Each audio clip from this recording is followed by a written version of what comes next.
The most important message that we wish to present here is the observation and confirmed melting of the permafrost in Siberia, which is leading to an uncontrolled release of millions of tons of new greenhouse gases, which are currently trapped in the Siberian permafrost. And this is something that's going to, according to the scientists, it will be on the same level of emissions that as all of the industrial greenhouse gas production today, which basically will and is already contributing significantly to the global climate change and gets very little attention. So that's one of the big messages here, even though this is mostly about mitigation, but it's necessary to bring this message forward. Secondly, this region that we are discussing here in this conference is the home of nomadic reindeer herding. They are the only one currently still maintaining nomadic lifestyle in the Arctic, in addition to the Nenets people on Yamal Peninsula.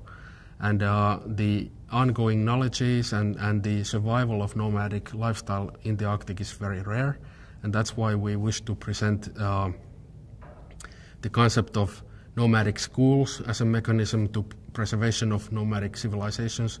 And secondly, what we have done over the past 4 years in Kolyma with their peoples is a very exciting mitigation project together with a partner from India.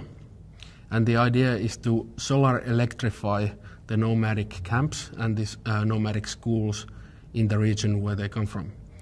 And this is done in partnership with Banker Roy from Barefoot College in India, a global leader on the questions of solar electrification.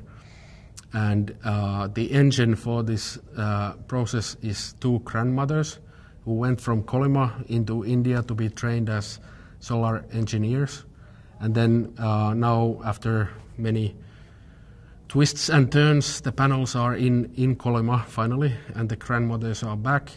And the idea is that men are untrainable, so that's why we put a lot of focus on the women.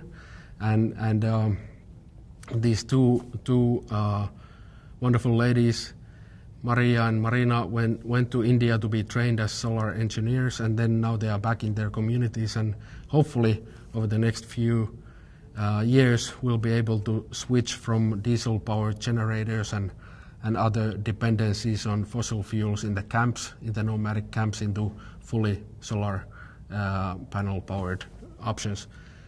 I'm afraid that we will not understand what the indigenous peoples are saying.